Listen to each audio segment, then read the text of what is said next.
1장 6절부터 8절까지 말씀입니다. 함께 한 목소리로 읽도록 하겠습니다. 그들이 모였을 때 예수께 여쭈어 이르되 주께서 이스라엘 나라를 회복하심이 이때이니까 하니 이르시되 때와 시기는 아버지께서 자기의 권한에 주셨으니 너희가 알 바 아니요 오직 성령이 너희에게 임하시면 너희가 권능을 받고 예루살렘과 온 유대와 사마리아와 땅 끝까지 이르러 내 증인이 되리라 하시니라. 아멘. 우리는 성경을 기독교의 종교적 교리나 규칙들을 모아놓은 경전이 아니라 인간과 온 우주에 대한 근본적인 물음들, 예를 들어서 이 세상은 어떻게 시작되었는가? 이 세상은 어쩌다 이렇게 망가지게 되었는가? 그리고 이 세상의 문제는 어떻게 해결할 수 있는가? 이 세상은 어떻게 끝날 것인가? 라는 이 근원적이고 커다란 물음에 대해 답하는 커다란 하나의 이야기로 이해하고 큰 흐름과 성경 전체의 큰 흐름과 중요한 개념들을 살피고 있습니다. 굉장히 성경의 내용이 많지만 성경 1장은 만물의 창조로 시작합니다. 그렇죠? 성경의 첫 장인 창세기 1장은 만물의 창조로 시작하고요. 성경의 마지막 장인 요한계시록 22장은 만물의 완성으로 끝납니다. 만물의 창조로 시작해서 만물의 완성으로 끝나는 하나의 이야기가 바로 성경의 이야기입니다. 조금 다르게 표현하면 창조로 시작해서 새 창조로 끝나는 이야기라고 할 수 있습니다. 창조로 시작해서 새 창조로 끝나는 이야기. 굉장히 간단하죠. 창조로 시작해서 새 창조로 끝나는 이야기. 근데 이 이야기를 조금 더 세분화하면 4단계로 나눌 수 있는데요. 창조와 새 창조, 마지막은 똑같고요. 중간에 타락과 구속이 들어갑니다. 저를 한번 따라서 해보시겠습니다. 창조, 타락, 구속, 완성. 새 창조는 완성이라고 바꿔서 말할 수 있는데요. 창조, 타락, 구속, 완성. 여러분, 이 4가지 개념은 아주 매우 중요한 개념이고요. 성경적 세계관의 기초를 이루는 개념입니다. 여러분, 우리가 성경을 창조, 타락, 구속, 완성의 그 관점으로 봤을 때 성경 전체에서 가장 많은 비중을 차지하는 부분은 어떤 부분이죠? 어떤 부분이 성경에 가장 많은 비중을 차지하고 있죠? 구속에 관한 부분을, 성경에 가장 많은 부분을 차지하고 있습니다. 구속은 다른 말로 표현하면 회복이라고 할 수 있습니다. 여러분, 성경은 죄로 타락한 인류와 세상을 회복해 가시고 마침내 완성하시는 하나님의 이야기라고 할 수 있습니다. 하나님의 첫 창조는 선하고 흠이 없었죠. 그러나 인간의 하나님의 형상으로 창조의 조력자로 지음받은 인간의 반역과 불순종으로 말미암아서 세상 전체가 망가지게 되었습니다. 죄로 망가진 인류와 세상을 회복해 가시고 그리고 마침내 그 회복을 완성해 가시는 하나님의 이야기가 성경 전체의 이야기라고 할 수 있습니다. 성경에서 회복에 대한 부분을 가장 많이 다루고 있기 때문에 이 회복에 대한 내용을 이렇게 3단계로 나누어서 조금 더 자세히 살펴보도록 하겠습니다. 융합으로 이루어진 그 구조를 한번 보여주시겠습니다. 회복의 1단계는 회복의 방법입니다. 회복의 방법. 하나님의 지배를, 하나님의 통치를 받아야 하는 인간이 스스로 하나님이 되고자 함으로써 반역을 일으키고 불순종함으로써 죄의 지배를 받게 되었습니다. 죄의 지배를 받게 된 인간은 죄로 망가진 세상을 회복할 수 없습니다. 그 자신이 죄의 지배를 받기 때문에 죄의 지배를 받게 된 죄로 오염된 세상을 회복할 수 있습니다. 회복할 수 없습니다. 죄로 망가진 자신과 세상을 회복할 방법은 인간에게 있지 않고 하나님께 있습니다. 하나님께는 회복할 방법이 있습니다. 왜 그렇습니까? 하나님은 창조주이시기 때문에 그렇죠. 하나님은 죄로 망가진 인간과 창조 세상을 포기하지 않으시고 회복하기로 결정하셨습니다. 그런데 하나님이 선택하신 회복의 방법이 우리가 무엇이라고 살펴봤습니까? 언약이라는 것을 보았습니다. 하나님께서는 그러실 필요가 없었음에도 불구하고 인간과 약속을 맺으시고 그 약속을 통해서 회복하시는 것입니다. 하나님은 아브라함을 선택하고 부르셨습니다. 그리고 창세기 12장과 15장에서 어떤 약속을 하시죠? 너로 큰 민족을 이루게 하겠다는 것입니다. 그리고 모든 족속이 복을 받게 하겠다라는 것입니다. 여기서 복은 우리가 다르게 표현하면 회복이라고 할 수 있습니다. 너로 큰 민족을 이루고 그 민족을 통해 모든 족속이 회복되게 할 것이다 라고 하나님께서 약속하신 것이죠. 여러분, 이 약속을 아브라함 언약이라고 합니다. 하나님께서 아브라함과 맺은 언약에서 아브라함 언약이라고 합니다. 여러분, 이 약속의 결과로 아브라함에게 자손이 생긴 것입니다. 아브라함이 99세 때까지는 자손이 없었습니다. 100세 때 이삭이 태어나게 됐죠. 아브라함이 낳을 수 없었던 상태였던 아브라함과 사라가 자녀를 낳게 되고 결국 큰 민족의 조상이 되죠. 아브라함은 하나님이 약속하신 결과로 큰 민족의 조상이 됩니다. 아브라함이 누구를 낳았죠? 이삭을 낳았다. 또 이삭이 누구를 낳았습니까? 야곱을 낳고 야곱의 이름이 중간에 어떻게 바뀌죠? 이스라엘로 바뀌게 됩니다. 그렇죠? 야곱의 자손 이스라엘 자손이 기근을 피해 애굽에 오게 되고 70명에 불과했던 그 이스라엘 자손들이 400년 노예 생활 이후에 200만이 넘는 큰 민족을 이루어 나가게 되죠. 무엇의 결과입니까? 하나님이 약속을, 언약을 성취하시는 결과이죠. 이스라엘 민족이 큰 민족을 이룬 후 출애굽을 했고 시내산에서 하나님과 언약을 맺습니다. 하나님만을 우리의 하나님으로, 참 하나님으로 섬기기로 약속을 맺고 하나님만 섬기는 제사장 나라와 거룩한 백성이 되기로 언약을 맺습니다. 시내산에서. 우리가 시내산에서 이스라엘 백성이, 이스라엘 민족이 하나님과 맺은 언약을 어떤 언약이라고 부르죠? 시내산 언약이라고도 부르고 모세 언약이라고 부르고, 왜냐하면 이 언약의 중보자, 이 언약의 중개자가 모세였기 때문이죠. 아브라함의 언약이 모세의 언약으로 이어진 것입니다. 그리고 이 모세의 언약은 사무엘하 7장에 다윗에게서 나오는 자손을 통해서 이스라엘 나라가 영원할 것이라는 다윗 언약으로 이어지게 됩니다. 그러나 이스라엘 역사를 보면 BC 586년 남유다는 바벨론에 의해서 멸망하게 됩니다. 그리고 시드기야 왕이 끌려가게 되죠. 그리고 더 이상 다윗 자손의 왕이 등장하지 않습니다. 그래서 이 다윗 언약이 실패한 것처럼 보이죠. 왜냐하면 다윗에게서 나오는 자손을 통해서 그 왕위가 계속될 것이고 나라가 영원할 것이라고 했는데 나라는 망하고 다윗 자손에게서 왕이 등장하지 않게 되는 것이죠. 다윗 언약이 실패한 것처럼 보였습니다. 이 회복의 1단계에 해당하는 회복의 방법에 해당하는 내용이 육막으로 이루어진 구조를 보면 다음 슬라이드를 좀 보여주시겠습니까? 이 육막으로 이루어진 구조를 보면 바로 산막에 해당하는 이스라엘에 해당합니다. 이스라엘 구약의 역사에 해당되는 내용이라고 할 수 있습니다. 회복의 방법, 언약에 대한 내용이 산막, 이스라엘의 역사에 해당하는 내용이라고 할 수 있습니다. 여러분, 구약 역사 내내 보면 언약의 당사자인 이스라엘의 불성실함과 불순종으로 말미암아서 이 언약은 늘 깨질 위기를 맞습니다. 그러나 그 언약의 또 다른 당사자인 하나님의 신실하심과 자비하심으로 이 언약은 그 위기 속에서도 계속 깨지지 않고 유지되었습니다. 그리고 이제 회복의 2단계, 언약의 성취를 맞게 되는데요. 이 언약의 성취가 누구를 통해서 이루어지게 되죠? 예수 그리스도를 통해 이루어지게 됩니다.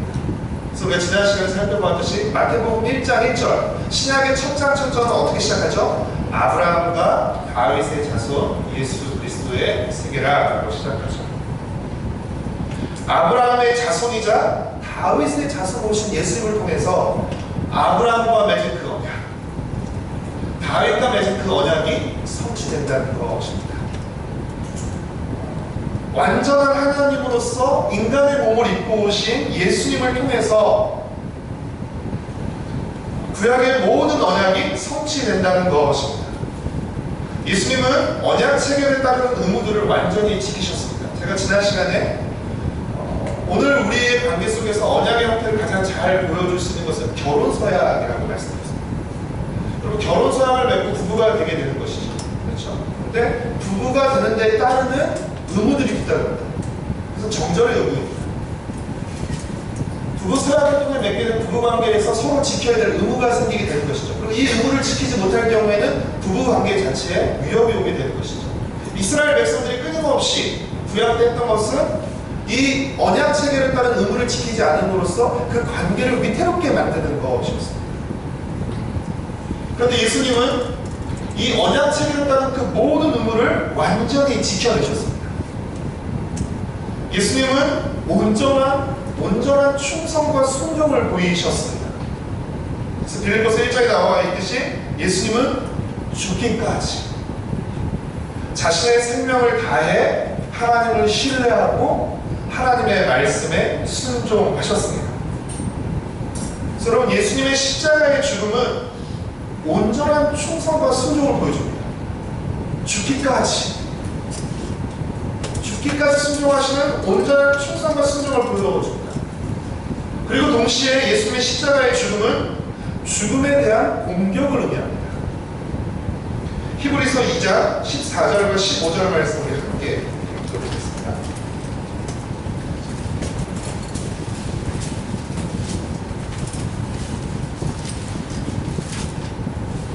히브리서 2장 14절과 15절 말씀을 같이 읽겠습니다.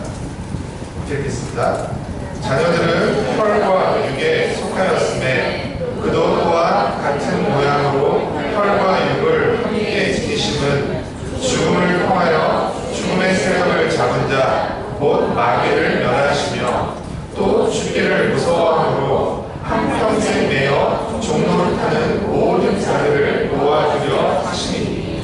여러분, 무슨 말이죠? 예수님께서 죽으신 이유는 우리의 죄값을 감당하시기 위한 이유이지만 동시에 죽음으로써 죽음을 죽이시기 위해서 죽으셨다는 것입니다. 자신의 죽음으로써 죽음을 죽이시고 죽음의 공포 아래서 종로를 타는 우리를 해방시키기 위한 것이었다는 것입니다. 여러분, 마귀가 우리를 어떻게 다스립니까? 죽음의 공포로 우리를 다스립니다. 너 그러다 죽어. 너 그러면 죽일 거야. 모든 사람을 이 죽음의 공포 아래 몰아넣어서 자신의 종으로 삼는 것이죠.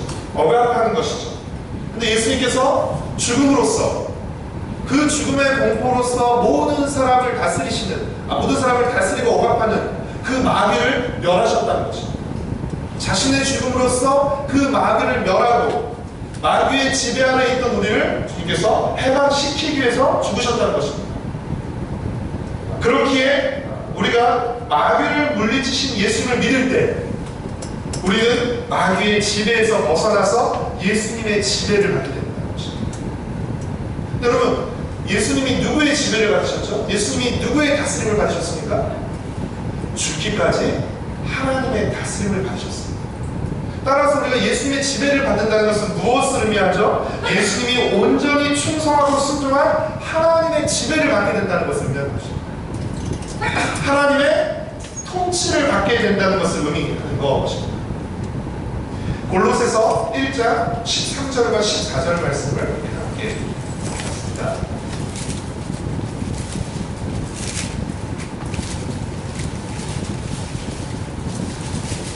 골로새서 1장 13절과 14절 말씀 함께 읽겠습니다. 그가 우리를 흑암의 권세에서 건져내사 그의 사랑의 아들의 나라로 옮기셨으니 그 아들 안에서 우리가 속량 곧 죄의 사함을 얻었도다. 여러분, 구원이란 무엇입니까? 흑암의 권세에서, 죄의 권세와 지배에서 예수님이 다스리시는, 하나님이 통치하시는 그 나라로 옮겨오는 것을 구원이라고 하는 것입니다. 예수님이 자신의 죽음을 통해서, 죽음과 부활을 통해서 죄와 죽음을 정복하신 것입니다. 죄와 죽음을 정복하시고 우리에게 구원과 회복의 새 시대를 열어주신 것입니다. 그래서 예수님은 구약의 모든 언약, 히브리서 표현을 빌자면 첫 언약, 옛 언약의 성취이시며 또 새로운 언약, 새 언약의 출발점이라고 할 수 있습니다. 예수님은 옛 언약의 성취이시며 새 언약의 출발점입니다. 여러분 데칼코마니 뭔지 아시나요? 그렇죠. 종이 한 종이 물감을 적고 나머지 종이 이렇게 붙여서 열면 그 무늬가 대칭을 이루는 것이죠. 성경의 이야기는 예수님의 십자가를 중심으로, 예수님의 죽음과 부활을 중심으로 마치 데칼코마니의 대칭을 이루는 것처럼 그 앞과 그 다음이 대칭을 이루게 됩니다. 그래서 여러분 성경이 구약과 신약으로 나뉘게 되죠. 그렇죠? 구약은 옛 언약, 신약은 새 언약이 되는 것이죠. 근데 옛 언약의 성취와 새 언약의 출발이 누구를 통해 이루어진다는 것이에요? 예수 그리스도를 통해 이루어지게 된다는 것입니다. 그렇기 때문에 성경의 모든 사건이 다 중요하지만 사실 그 성경의 중심에 있는, 가장 핵심에 있는 예수 그리스도의 탄생과 사역 그리고 죽음과 부활이야말로 가장 중요한 사건이라고 할 수 있는 것이죠. 그래서 예수 그리스도의 십자가를 중심으로 창조와 새 창조가 대칭을 이룹니다. 이스라엘과 교회가 대칭을 이룹니다. 그런데 어떻게 해요? 점점 더 나아진 것이죠. 여러분 옛 언약, 지금 매일 성경은 히브리서를 묵상하고 있는데요. 옛 언약의 연장선상에서 새 언약이 나옵니다. 옛 언약과 무관하게 새 언약이 나온 것이나 옛 언약의 연장선상에서 새 언약이 나오는데요. 새 언약은 옛 언약보다 훨씬 더 좋은 것입니다. 축구의 오늘 축구 결승에 올라가고 나서 핵심의 말이 뭐냐면 한국 축구의 새 역사를 썼다. 새로운 역사를 썼다. 왜냐면 없었기 때문에 지금까지 4강이 최고의 성적이었습니다. 결승이라는 새 역사를 쓰게 된 거죠. 여러분 모든 새 역사는요 옛 역사 없이 이루어지지 않습니다. 어느 날 갑자기 새 역사가 뚝 떨어지는 것이 아니라 옛 역사의 연속선상에서 새 역사가 나오게 되는데요. 이 새 역사는 옛 역사보다 더 우월합니다. 지금까지는 4강이 최고의 성적이었지만 이제는 결승, 그렇죠? 그리고 우승까지 새로운 역사를 쓰는 거예요. 여러분 구약의 언약도 마찬가지예요. 그 언약의 옛 언약의 연속선상에 새 언약이 존재하는 것입니다. 그러나 이 새 언약은 구약의 옛 언약보다 훨씬 더 월등하고 뛰어난 것이죠. 그래서 히브리서 저자가 계속 강조한 이유가 뭐예요? 너희가 더 뛰어난 새 언약을 받았음에도 불구하고 이 좋은 언약을 버리고 다시 이보다 못한 옛 언약으로 돌아가려고 한 건 무슨 이유냐라고 책망하며 권면하는 것이죠. 사도행전 1장에서 제자들은 부활하신 예수님께 질문합니다. 뭐라고 질문하죠? 우리 1장 6절 다시 한번 읽어보겠습니다. 사도행전 1장 6절 다시 한번 읽겠습니다. 그들이 모였을 때 예수께 여쭈어 이르되 주께서 이스라엘 나라를 회복하심이 이때이니까 하니. 지금 제자들은 예수님의 부활하신 예수님을 만나고 있어요. 예수님의 부활을 경험했어요. 그래서 이들은 예수의 죽음과 부활을 통해서 예수님이 다윗의 자손님의 메시아라는 것을 확실히 알았습니다. 그렇기 때문에 그들의 관심은 무엇이었어요? 다윗의 자손이 왕위에 오르고 이스라엘 나라가 영원할 것이라는 다윗의 언약에 이제 관심이 가기 시작했어요. 예수님이 그 다윗 언약에 그 다윗의 자손 메시아시구나. 그렇다면 그 나라가 영원할 것이라고 했던 그 나라는 어떻게 되는 건지, 지금 로마의 통치를 받고 있지만 이 이스라엘 나라는 언제 그 예언처럼 성취될 것인지를 그들은 물었던 것이죠. 그러나 하나님이 계획하신 이스라엘은 어떤 이스라엘이었습니까? 단순히 혈통적 이스라엘 민족이 아니라 예수님을 통해 이방인을 포함하는 새로운 이스라엘이었던 것입니다. 지금 제자들은 이스라엘 민족의 혈통적 이스라엘의 관점에서 이스라엘 나라를 회복하시니 언제이니까라고 물어봤던 것입니다. 그러나 하나님이 계획하시는 이스라엘은 무엇이요? 더 나은 이스라엘인 거죠. 이전에 있었던 이스라엘보다 더 나은 이스라엘. 그래서 이스라엘뿐 아니라 이방인까지 포함하는 더 나은 이스라엘을 하나님이 계획해 놓으셨던 것입니다. 여러분, 더 나은 이스라엘, 그 새로운 이스라엘이 무엇이죠? 교회입니다. 그래서 여러분, 교회 안에는요, 유대인과 이방인이 함께 있게 되는 것입니다. 교회는 이방인을 포함하는 새로운 이스라엘, 더 나은 이스라엘인 것입니다. 교회는 유대인과 이방인으로 이루어진 한 공동체. 우리 갈라디아서 3장 28절 말씀을 같이 읽겠습니다.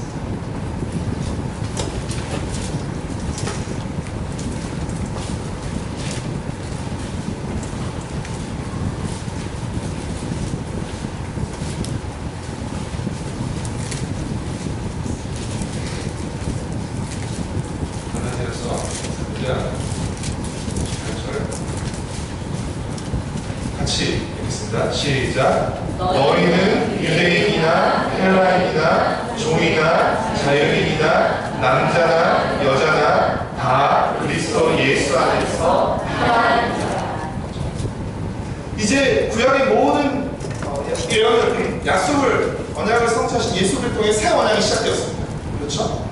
그리고 이 새 언약을 맺으신 예수 그리스도를 통해서 남자나 여자나 종이나 자유인이나 유대인이나 헬라인이나 사실은 모든 그간 구분해왔던 모든 그 관계, 모든 그 사람들을 의미하는 것입니다.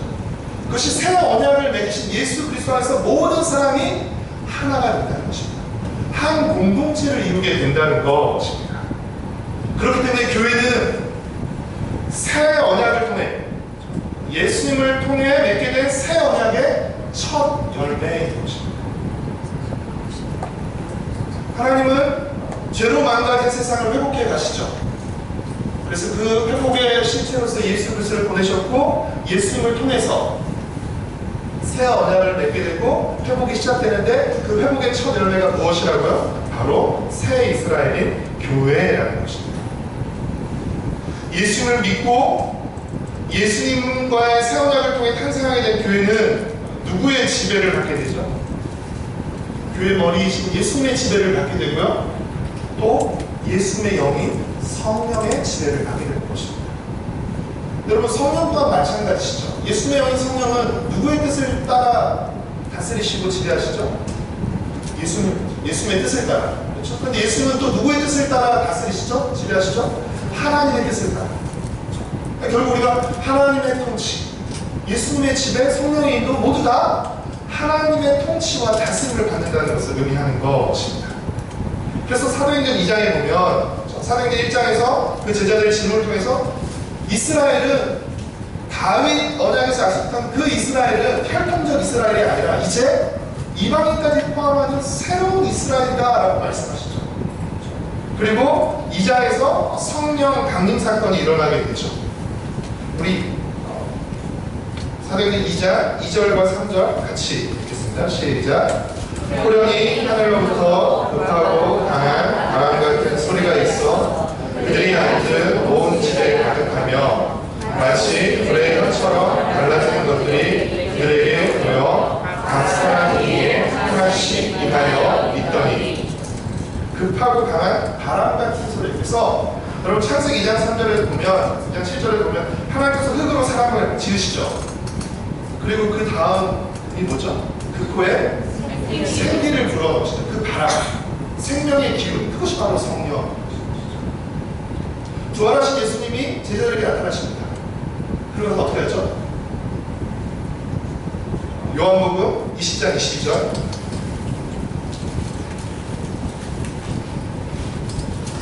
요한복음 20장 20절 같이 읽겠습니다. 시작. 이 말씀을 하시고 그들을 향하사 숨을 내쉬며 이르시되 성령을 받으라. 여러분, 그 바람, 그 생기, 그것이 바로 성령이죠. 그래서 이 성령은 새 생명을 가져오는 하나님의 권능. 예수 그리스도를 통해서 우리는 성령을 받게 되는 것이죠. 새 생명을 가져오는 하나님의 권능을 받게 되는 것입니다. 그리고 하나님의 통치, 예수님의 통치, 성령의 인도 가운데서 하나님의 회복에 동참하는 삶을 살아가게 되는 것이죠. 사도행전 2장에 보면 성령 강림 사건이 일어나게 되고요. 그 다음에 보면 5절부터 13절까지 보면 어떤 사건이 일어나게 되죠? 성령을 받은 이들이 각기 자기가 난 곳에서, 각기 다른 말로, 그렇죠? 하나님의 큰 구원 계획을 말하고 오순절을 지키기 위해서 모였던 사람들이 그 이야기를 듣게 되죠. 여러 곳에서 왔는데 자기가 나는 곳에서 말들을 듣게 되죠. 여러분, 이 오순절날 일어난 이 방화사건, 방언, 이거 둘째로 보시고 구약의 어떤 사건과 겹쳐지는 사건이죠. 바벨탑의 그렇죠? 언어가 혼란하게 됐던 것을 하나님께서 성령을 통해서 다시 회복하시는 것을 보여주시는 것이죠. 언어가 달라지면 흩어졌지만 그렇죠? 성령을 통해 각 사람이 자기의 말을 복음을 듣게 되고 그렇죠? 이제 하나님 나라를 초대받게 되는 것이죠. 하나님께서 죄로 망가진 이 세상을 회복해 가시는데 회복된 창조 세계를 다른 말로 표현하면 하나님 나라라고 할 수 있다고 되겠습니다. 여러분, 예수님이 하나님 나라가 가까웠다라고 말씀하시고 그분의 삶과 사역을 통해서 죽음과 부활을 통해서 하나님 나라가 시작되었음을 선언하셨죠. 그리고 그 나라를 우리를 초대하셨습니다. 여러분, 하나님 나라는 이미 시작된 것이죠. 그러나 아직 완성되지 않은 것입니다. 이미 하나님 나라가 시작되었습니다. 그 하나님 나라의 변보주택이 바로 교회인 것이죠. 그래서 교회는 하나님 나라를 보여주어야 하는 것입니다. 믿지 않는 이들에게 하나님 나라를 이미 우리 안에서 시작된, 그들은 아직 들어오지 못하고 경험하지 못했지만 이미 우리는 들어오고 우리가 경험해 살고 있는 그 하나님 나라를 보여줘야 될 책임과 사명이 교회에 있는 것이죠. 도대체 하나님 나라가 어떤 나라인지, 하나님이 어떤 나라를 만들기를 원하시는지 교회는 믿지 않는 이들에게, 아직 하나님을 부인하고 대적하는 세상에게 보여주어야 하는 것이죠. 교회는 새로운 구원 역사를 위한 새로운 이스라엘, 우리는 옛 이스라엘의 연속선상에 있으면서 이스라엘보다 더 나은 새로운 이스라엘인 것입니다. 처음부터 하나님의 계획은 하나님의 선한 창조 세계를 다시 회복시키는 것이었습니다. 여러분, 이 회복이 첫 상태, 옛날 상태로 그대로 복원하는 것을 회복이라고 말하지 않습니다. 하나님의 회복은 더 나아지는 상태로 완성되는 것을 회복이라고 말합니다. 하나님의 창조를 처음에 의도하셨던 완성된 형태로 회복하는 것이 회복이고 완성인 것이죠. 우리의 구원, 우리의 회복은 이 땅에서 벗어나서 우리가 영적인 세계로 들어가는 것이 아닙니다. 구원은 창조 세계 전체에서 우리 개인의 삶과 또 우리가 속하고 있는 이 세상에서 하나님의 다스림을 회복하는 것입니다. 하나님의 회복은 시작됐어요. 그 시작된 증거가 무엇입니까? 우리가 구원받았다는 것입니다. 우리가 하나님의 백성이 되었다는 것이 증거죠. 하나님의 구원과 하나님의 회복은 이미 시작됐습니다. 예수 그리스도의 오심과 십자가, 그리고 우리의 구원으로 시작된 것이죠. 그리고 마침내 그 회복은 완성될 것입니다. 우리 눈에는 도저히 완성될 것 같지 않게 보여도 반드시 시작하신 하나님께서 반드시 완성하실 것입니다. 그렇게 우리는 어떻게 해요? 나 하나의 구원으로 끝나는 것이 아니라 이제 구원받은 내가 내 삶에서 하나님의 통치를 더 늘려가면서 내 삶의 더 많은 영역에 하나님의 나라를 드러내는 것입니다. 그 회복을 경험하는 것입니다. 하나님의 창조 질서를 따르면서 누리는 그 안식을 경험하는 것입니다. 그리고 우리가 속한 세상 속에서 하나님의 창조 질서를 회복하고 하나님의 다스림이 임하도록 우리가 순종하고 헌신하는 것입니다. 그것이 바로 구원입니다. 그래서 우리의 구원은 우리의 영은 아니라 사실은 우리의 삶, 우리의 인격 전체가 다 회복되는 것입니다. 하나님의 형상으로 지음받은 우리가 하나님의 형상을 다시 회복하는 것입니다. 죄로 말미암아서 망가진, 죄로 말미암아서 망가지다가 어디까지 가죠? 짐승 형상까지 갑니다. 그 망가진 형상을 다시 하나님의 형상으로 회복해 가는 것입니다. 이것이 성경적인 구원이고 회복. 바람 소망하기는 새 이스라엘로서 우리에게 함께 회복의 은혜를 더 풍성히 누리면서 또 우리에게 주어진 회복의 사명을 감당하는 우리 세대로교회와 또 우리 속한 성도들 또 우리 가정이 되기를 축복하고 소망합니다. 네, 함께 찬송가 208장 찬송하신 후에 함께